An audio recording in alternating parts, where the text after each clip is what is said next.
Bonjour à tous et à toutes et bienvenue sur Le Bon MJ. Dans cette vidéo, je vais vous montrer, ça va être une vidéo très courte, je vais vous montrer Owlbee Rodeo. C'est un VTT plutôt sympa, avec une version gratuite qui va vous permettre de faire énormément de choses, et une version payante qui vous amène juste un peu plus d'espace de stockage et quelques fonctionnalités supplémentaires. On va tout de suite regarder ça. Comme d'habitude, pour ce genre de truc, je ne vais pas aller dans le détail.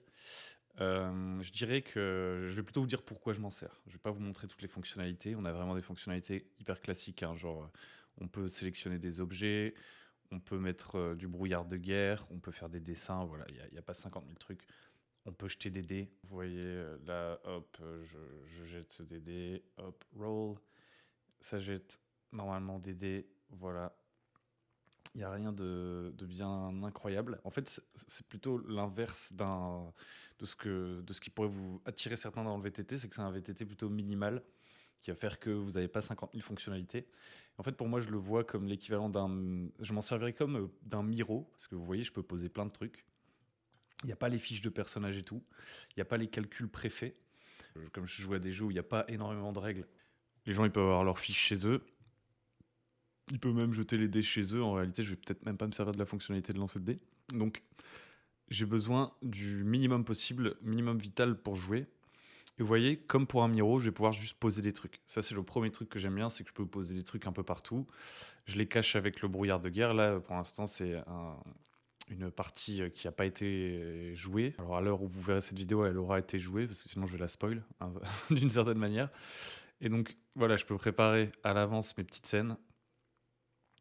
Hop, vous voyez, là, je vais avoir une autre scène où ça va être mon X-Crawl, donc où je peux révéler une seule partie avec le brouillard de guerre et le découvrir au fur et à mesure. Donc c'est comme un Miro, mais avec le brouillard de guerre, grosso modo. Et c'est ça qui est bien. Après, il y a deux, trois petits trucs en plus qui sont sympas. Vous avez une barre en bas avec des éléments où vous pouvez faire des petits fichiers comme ça, vous voyez. Hop. Par exemple, là, je peux aller chercher des cartes. Je peux faire une réserve de cartes, je peux trier un peu les assets que j'upload. Pour uploader des trucs dans le VTT, vous avez juste à drag and drop. Donc ça, c'est plutôt cool.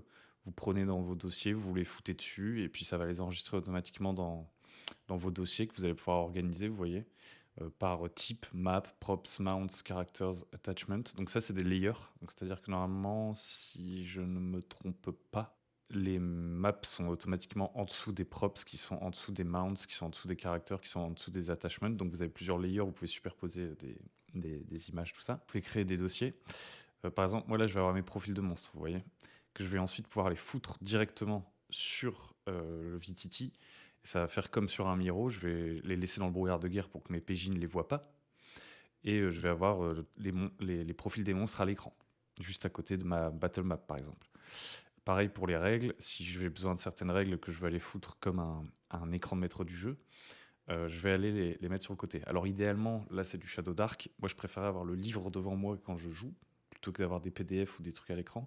Comme ça je peux le manipuler directement. Mais là je vais faire comme ça pour le moment, parce que dans l'idée, moi j'aime bien avoir pas trop de fenêtres ouvertes. Et avoir aussi des trucs en analogique. Vous voyez mon petit carnet vraiment devant moi quand je joue et tout. Donc voilà.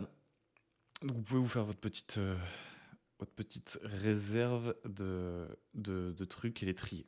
En plus, ce qui est cool, c'est qu'il y a des tokens préexistants. Si jamais vous devez improviser rapidement, vous n'avez pas un token, vous voulez mettre un monstre, bon bah ça représente un monstre, ça représente un guerrier. Si vous voulez jouer sur le pouce, ça va très vite. L'avantage aussi, c'est que vos PJ, ils n'ont pas besoin de s'inscrire, de créer un compte et tout, ce qui peut être un peu galère des fois, demander un petit peu de préparation. En fait, vous allez juste... Alors là, c'est un profil de la bêta de la version 2.0, donc pour le coup, c'est payant ici. Mais le truc est sinon 100% gratuit si vous utilisez la version 1.0 qui, comme, une fois de plus, a quasiment toutes ces fonctionnalités-là. Donc là, hop, je vais dans ma campagne. Et en fait, je vais juste inviter, hop, des joueurs en leur envoyant un lien. Et, je vais le coller sur Discord, ils cliquent dessus et boum, ils arrivent. Voilà, tout simplement. C'est pas compliqué. Donc voilà, hein, j'ai pas 50 000 trucs à vous dire, je voulais juste vous montrer ça rapidement, vidéo très courte pour le coup, mais je vous invite à aller essayer, à aller expérimenter vous-même. Moi je suis pas très bon pour les tutos techniques, etc. En témoignent mes anciennes vidéos sur des VTT. Mais qu'est-ce que je voulais vous montrer quand même? Ouais, un truc qui est sympa, c'est donc de préparer vos tokens dans le Fog of War et vous les ferez glisser dans une zone qui est révélée ou que les PJ peuvent voir. D'ailleurs, je vous montre, ça fonctionne bien. Si je clique là, hop, bah ça c'est ce que voient mes PJ, donc c'est-à-dire absolument rien. Vous pouvez préparer des tokens que si vous souhaitez, pourrez dupliquer rapidement si vous en avez besoin de plus. Vous préparez vos monstres, vous préparez vos profils de monstres, vous préparez votre petit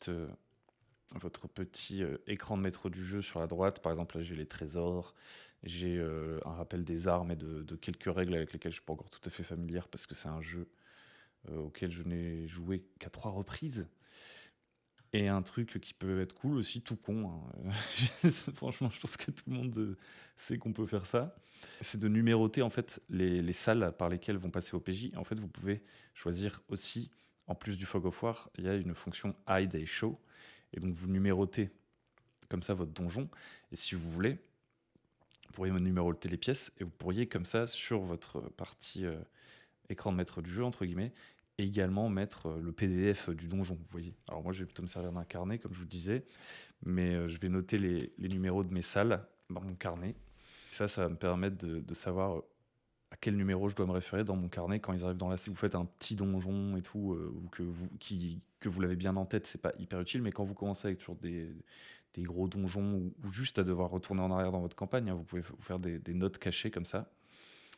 Typiquement sur carte du monde, peut-être que je vais noter les événements qui se sont passés et tout.